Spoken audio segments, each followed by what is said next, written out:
안녕하세요. 얼마 전 남편과 이혼한 30대 여성입니다. 부부 사이에 가장 중요한 건 믿음이라고 생각하는데 남편이 그걸 완전히 박살내버렸거든요. 남편은 그럴 의도가 아니었다 하지만 사람 마음이라는 게 한번 깨져버리니까 다시 붙이기가 참으로 어려웠어요. 무슨 노력을 해도 붙을 것 같지도 않았죠. 남편하고는 가게 손님의 소개로 만났습니다. 어디서부터 어떻게 설명해야 할까 싶은데 저는 아버지 얼굴을 한 번도 뵌 적이 없어요. 친정어머니가 저를 임신하고 얼마 지나지 않아 다른 여자가 생겼다며 집을 나갔다고 들었거든요. 그리고 이후로 한 번도 엄마나 저를 보러 온 적도 없었다고 하니 그냥 아버지한테 나는 없는 것보다 못한 존재였나 보다 하고 생각할 뿐입니다. 그리고 이런 이야기를 하면 사람들은 제가 많이 슬프겠다고 지레 짐작하던데 솔직히 그렇지만도 않아요. 아주 어렸을 때야 아버지가 없다는 건 불쌍한 거라고 생각해서 막연히 슬프기도 했었는데 나이를 좀 먹고 나니까 애시당초 나한테 존재하지도 않았던 사람 때문에 슬퍼할 이유가 없더라고요. 다만 그럼에도 불구하고 어떻게든 아버지의 빈자리를 채워주시려던 어머니가 안타깝고 불쌍하긴 했었지만요. 아무튼 아버지의 빈자리를 어머니는 특유의 억척스러움과 성실함으로 채워나가셨어요. 그래서 저도 그런 어머니를 힘들게 하면 안 된다는 생각에 일찍이 철이 들었죠. 어머니의 보람이 되고자 열심히 노력한 끝에 대학도 몇 손가락 안에 드는 곳으로 진학했고요. 하지만 불행은 제가 대학교 3학년이던 해 찾아왔습니다. 평소보다 늦은 퇴근을 하시던 어머니가 교통사고를 당하셨거든요. 게다가 어쩌다 사고가 났는지를 알게 되곤 정말 눈이 돌아가는 줄 알았어요. 운전자는 제 또래의 여자였는데 바닥에 떨어진 핸드폰을 주우려다가 브레이크 대신 악셀을 밟았다나요? 그래서 제 신호에 횡단보도를 건너가시던 저희 어머니가 그렇게 황망하게 세상을 떠나게 되신 거죠. 병원에 도착했을 땐 이미 의식이 없으셨고 손 써볼 방법이 없다고 하대요. 미치겠더라고요. 운전자가 미안하다고 사과하러 찾아오긴 했었는데 사람으로도 안 보였던 게 사실이에요. 아무튼 그렇게 돌아가셨습니다. 그리고 어머니가 운영하시던 호프집과 아파트를 제가 받게 되었죠. 곳곳에 어머니의 손길이 닿지 않은 곳이 없는 소중한 공간들. 그래서 당장은 정리할 엄두가 안 나더라고요. 어머니가 돌아가신 이후로 저는 정말이지 세상에 저 혼자 남은 기분이었습니다. 다행히 어머니를 알고 지내던 많은 분들이 저에게 기운내라며 격려를 해주셨지만 그 어떤 사람의 무슨 말로도 채워지지 않는 아픔과 공허함이 있었죠. 그리고 상황이 그렇다 보니 학교 공부도 무의미하게 느껴졌어요. 좋은 대학을 나와 좋은 직장에 들어가고 그러는 모든 게 어머니를 더는 고생시키지 않겠다는 제 나름대로의 목표가 있었기 때문이었는데 이제 그 어떤 것도 의미가 없는 기분이었달까요? 그런데 이때 저랑 친하게 지내던 친구 한 명이 그러면 어머니가 하시던 호프집을 제가 대신 해보는 건 어떻겠냐입니다. 몸을 쓰는 일을 하고 정신없이 바쁜 하루하루를 보내다 보면 어머니에 대한 그리움도 좀 줄어들 수도 있고 마음의 안정도 참을 수 있을 거라면서요. 그리고 그 친구가 나는 그랬어 하는데 생각해보니 제 친구는 저보다 더 이른 나이에 아버지를 잃었거든요. 마찬가지로 갑작스러운 사고가 이유였고요. 그래서 그런 친구가 하는 조언이라면 뭐랄까? 인터넷이고 어디고 돌아다니는 뜬구름 잡는 조언들보단 훨씬 그럴듯하게 들렸죠. 그래서 어머니가 돌아가시고 한 달 만에 호프집을 다시 열었습니다. 저희 어머니는 같은 곳에서 13년을 장사하셨고 그렇기에 가게가 다시 열렸을 때 정말 많은 분들이 찾아주셨어요. 그중에는 저희 어머니의 비보를 접하신 분도 있었지만 그렇지 않은 분들도 계셨는데 어쨌든 제가 어머니의 딸인 걸 알고 이런저런 이야기들을 하시니 그것만으로도 왠지 좀 위로가 되는 듯하대요. 특히나 저는 몰랐던 어머니와의 추억을 늘어놓으시는 손님분들과 대화를 나누다 보면 어머니가 얼마나 좋은 분이었는지 다시금 알 수 있었죠. 그리고 그렇게 제가 호프집 운영을 해나간 지 4년쯤 되던 해 어머니 생전에 가깝게 지내셨다는 나이가 지긋하신 어떤 한 여사님이 저한테 좋은 사람을 소개시켜주고 싶다 하셨습니다. 그리고 사실 그런 제안은 처음이 아니었기에 제가 아니라고 괜찮다고 몇 번이나 사양했는데 여사님께서 얼마나 고집을 부리시던지요. 그래서 더 거절했다간 오히려 서로 불편해질 것 같아 어쩔 수 없이 알겠다 했는데 그렇게 소개를 받은 사람이 바로 남편이었습니다. 남편은 회사를 다니셨다는 아버님과 평생을 전업주부로 지내셨다는 어머님을 둔 남자였고, 아래로는 2살 터울이자 저와는 동갑인 여동생이 있었어요. 중소기업에 다니고 있다고 했고, 주말엔 주로 혼자 영화를 보러 가거나 가끔 볼링을 친다고 했죠. 그리고 여기까지 알게 됐을 때도 솔직히 저는 아무 생각이 없었습니다. 마음에 들고 말고는 아예 생각해보지도 않았고, 그냥 아 그렇구나 하는 수준이었달까요? 그런데 남편은 어쩌다 제가 혼자 장사를 하게 된 건지, 언제까지 혼자 장사를 할 건지, 장사를 하는 게 뭐가 장점이고 뭐가 단점인지 저한테 궁금한 게 정말로 많아 보이더라고요. 그리고 어떻게 들릴지 모르겠지만 저에 대해서 끊임없이 궁금해하는 남편이 좀 고마웠어요. 진심으로 저를 신경 써주는 것 같았거든요. 지금 생각해 보니까 사람을 상대하는 일을 하면서도 사람이 그리웠던 거 아닌가 싶기도 해요. 아무튼 저는 그런 남편에게 결국 마음의 문을 열었고 그렇게 저희는 연애를 시작했습니다. 그리고 1년 남짓의 연애 끝에 남편이 먼저 결혼 이야기를 꺼냈죠. 그런데 막상 결혼 준비를 시작하니까 남편이 가진 게 너무 없었어요. 솔직히 만나는 동안 이미 어느 정도는 눈치를 채고 있었지만 제 예상보다도 훨씬 사정이 빠듯했거든요. 뿐만 아니라 시부모님도 노후 준비라곤 전혀 되어 있지 않으셨습니다. 뭐 당신들 말로는 2발 뻗고 잘 집 있고 잘 키운 자식이 2이나 있는데 뭐가 걱정이겠냐 하셨지만 제3자인 제가 보기에는 어쩌려고 저러시나 싶었달까요? 하지만 제가 그럼에도 불구하고 남편과의 결혼을 결심한 건 남편과 처음 연애를 시작했을 때와 마찬가지로 시부모님의 마음 씀씀이가 감사했어요. 이제 당신들이 제 부모가 되어줄 거니 저더러 아무 걱정 말라고 하셨거든요. 그리고 저는 이번에도 순진하게 그 말을 철석같이 믿었고요. 한편 결혼할 때 시댁으로부터 받은 건 어머님이 당신이 아끼던 거라며 주신 진주 귀걸이 한 쌍이 전부였습니다. 이것도 알고 보니 돈 5만 원도 안 되는 모조 진주였지만 심지어 아끼시던 것도 아니고 금은방에서 뭐 사시고 서비스로 받으셨다나요. 말은 안 했지만 얼마나 황당하던지요. 아무튼 그래도 결혼 생활을 시작하고 한동안은 행복한 시간의 연속이었습니다. 부모가 되어주시겠다던 시부모님은 제 예상과는 달리 그다지 저를 따뜻하게 품어주시진 않으셨지만 그때만 하더라도 그건 제가 부족해서 그런 거라고 더 잘하면 해결될 문제라고 생각했어요. 그리고 남편은 연애 때만큼은 아니었어도 여전히 저에게 잘해줬으니 솔직히 이 정도면 행복한 거라고 믿었고요. 하지만 행복은 오래가지 않았습니다. 진작부터 남편에게 호프집에 합류하고 그런 건 안 된다고 몇 번이나 말을 해뒀었음에도 불구하고 언젠가부터 남편이 회사 일이 힘드네 어쩌네 하더니 급기야는 호프집을 하나 더 내서 여기는 제가 관리하고 2호점은 자기가 관리하고 그러면 어떻겠냐는 얘기를 꺼냈거든요.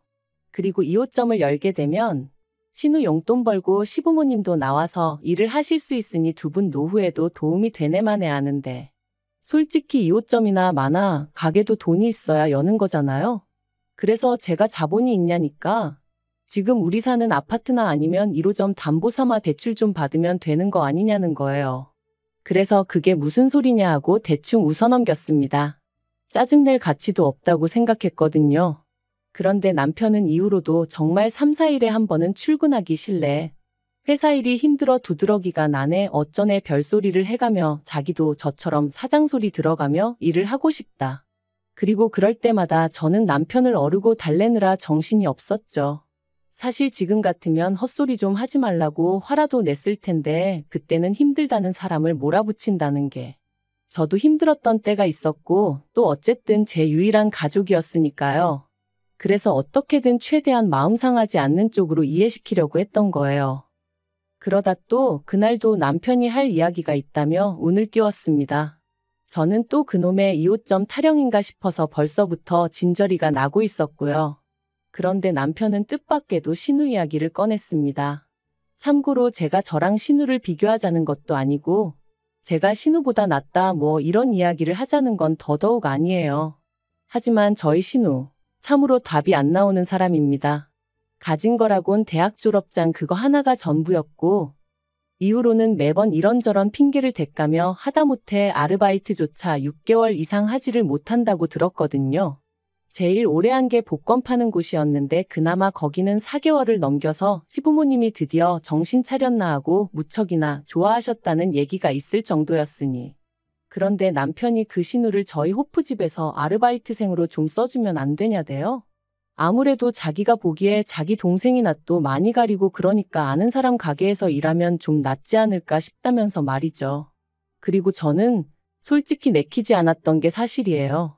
그렇지만 남편한테 싫다고 하자니 너무 인정머리가 없어 보일까봐 걱정이 되기도 했고, 그래서 자의반타의반으로 알겠다고 했어요. 이번 일을 계기로 저와 남편의 사이가 개선되길 바라는 마음도 있었거든요. 그리고 그렇게 출근을 시작한 신우는 의외로 성실한 모습을 보였습니다. 특히나 아르바이트생들이라면 누구나 꺼려할 주방 일을 피하지 않았죠. 다만 설거지를 하면서 내리 접시를 깨먹고 칼질은 전혀 할 줄 몰랐기에 어쩔 수 없이 주방 이모님 보조 정도밖엔 해내지 못했지만요.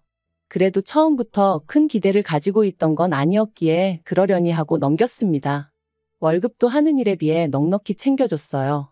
제가 손이긴 해도 나이가 동갑이긴 해도 괜히 뒤에서 쓸데없는 소리 나올까 싶어 일하는 동안에는 꼬박꼬박 존대해줬고요.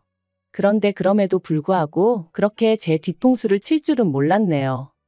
저희 가게에서 아르바이트를 한 지 딱 3개월 됐을 때 신우가 자기 이제 그만 나오겠다 통보를 해왔습니다. 솔직히 호프집이 뭐 평생 직장도 아니고 하물며 신우였으니 관둔다는 말이 이해가 안 되는 건 전혀 아니었지만 그래도 3개월 만에 그렇게 나오니 좀 당황스러웠죠. 그래서 혹시 이유가 뭐냐니까 자기도 자기 사업을 좀 해볼까 한다길래 더는 붙잡지 않았어요. 오히려 응원을 해줬죠. 왜냐면 그때만 하더라도 그 사업이 저희 가게에서 100m 거리에 호프집을 새로 낸다는 뜻인 건 상상도 못했으니까요. 솔직히 신우가 무슨 가게를 어디서 하건 그건 신우의 자유니 제가 뭐라고 할 수는 없는 일이죠. 그런데 제가 정말 황당했던 건 신우네 가게의 컨셉이라는 게 저희 가게의 컨셉과 너무나 유사했기 때문입니다. 심지어 메뉴도 황당하리만치 똑같았고요. 그래서 어이가 없어 이게 다 무슨 상황이냐 하니까 신우가 한다는 말이 저더러 호프집 메뉴 가지고 특허라도 냈냐는 거예요. 그래서 남편에게 당신이라도 나서서 뭐라고 한마디 좀 해달라. 이건 경우가 아니지 않냐 했습니다. 그런데 남편이 보이는 반응이 더 황당했어요. 그러니까 진작에 자기 말대로 2호점 냈으면 신우한테 제 체면도 살고 얼마나 좋았겠냐면서 그랬으면 사장 대접도 받고 했을 텐데 그리고 그런 말을 하는 남편의 반응을 보니 아, 신우가 저렇게 할 거라는 걸 알고 있었구나. 그러다 문득 신우를 뽑아달라고 한 게 남편이었다는 생각까지 나면서 이것들이 죄다 한통속이었구나 싶었죠. 그때 제가 느낀 배신감은 정말이지 이루 말을 할 수 없었고요. 그래서 저도 더는 말을 안 했습니다. 그래도 제가 장사를 해온 게 몇 년인데 겨우 3개월 어깨너머로 훔쳐본 신우가 얼마나 제대로 해낼 거란 생각은 안 들었거든요. 다만 그렇다고 치더라도 더는 당하고만 있을 수는 없다는 생각에 그때부턴 당장 남편도 그렇고 시부모님도 그렇고 제 가게 근처에는 얼씬도 못하게 했어요. 그러자 평소답지 않게 세 사람이 짝이라도 했는지 저더러 피곤해 보이네 어쩌네 하며 가게를 봐주겠네. 뭐 잠깐 자고 오라는 둥 헛소리를 해대더라고요. 하지만 정말이지 피곤해서 맨바닥에 쓰러질지언정 제가 쌍코피를 흘릴지언정 이제 가게에는 한 발자국도 못 들이게 할 생각이었습니다. 또 한편으론 손님들에게도 제 속상한 사정을 털어놓았어요.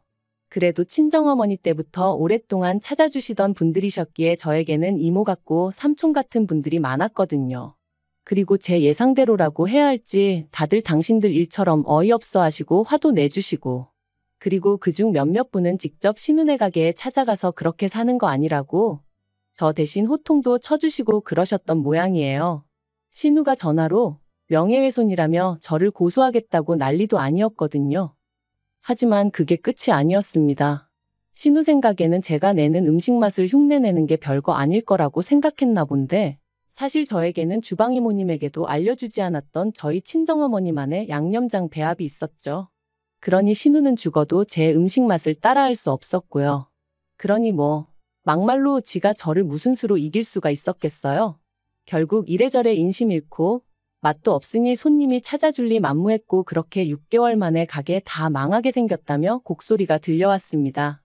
그리고 그제서야 남편이 다시 한번 저에게 그러지 말고 좀 도와주라며 이러다 시부모님은 물론이고 자기까지 다 망하네 어쩌네 그러대요.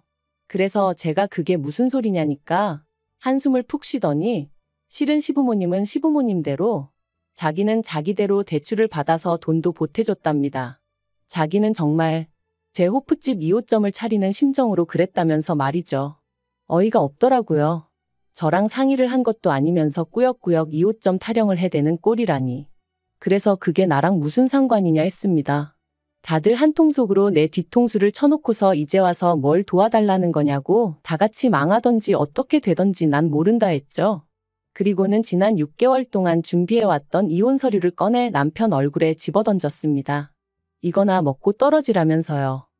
사실 남편에게 배신감을 느꼈던 그날부터 저는 변호사들을 만나며 남편과의 완벽한 이별을 준비해오고 있었어요. 믿었던 만큼 치가 떨리게 남편이 미웠고 그때부턴 한 입을 덮고 자는 것도 진저리가 쳐졌으니까요. 하지만 그럴 때마다 제가 느낀 이 아픔을 남편도 똑같이 느끼게 될 날이 올 거라며 꾹꾹 눌러 참았고 얼마 못 갈 거라는 걸 알았지만 6개월 만에 나가 떨어질 줄은 또 몰랐는데 아무튼 벙찐 남편의 표정이 볼만하고 우습고 동시에 제 마음은 후련하면서도 복잡하고 그랬네요. 그리고 그 길로 저는 남편에게 내 집에서 나가달라 했습니다. 재산이야 뭐 결혼 생활이 얼마나 긴 것도 아니었고 남편은 뭐 자기 벌어 자기가 썼지. 제가 그 돈 덕본 건 하나 없어요. 그리고 법적으로 다투는 것도 돈이 있어야 하는 일 아니겠어요? 그래서 뭐 우여곡절 끝에 이혼했습니다. 남편은 물론이고 시부모님의 신우까지 제가 자기들 집안 말아먹었네 어쩌네. 말도 안 되는 소리 찍찍해대는 거 상대해주기가 얼마나 버거웠는지 말도 못해요. 그리고 지금 자유의 몸이 된 저는 간간히 들려오는 그 집안 사람들의 소식에 웃음만 납니다. 그 호프집 하나 한다고 얼마나 재산을 가져다 썼는지 그 네 식구가 18평짜리 아파트로 이사를 갔다는 소식을 들었거든요. 뭐 사이좋은 사람들이니 서로 복작복작 알콩달콩 잘 살겠죠? 저요? 저는 그 어느 때보다 잘 지내고 있습니다. 비록 이렇게 혼자가 된 저를 하늘에 계신 어머니가 보시면 어떤 마음이실지 그 생각을 하면 죄송스럽기도 하고 그런데 그래도 결국 이해해 주시고 계실 거라 믿어요. 그리고 앞으로는 제가 어느 구덩이에도 빠지지 않고 제 갈 길을 묵묵히 갈 수 있도록 이끌어 주시리란 것도요.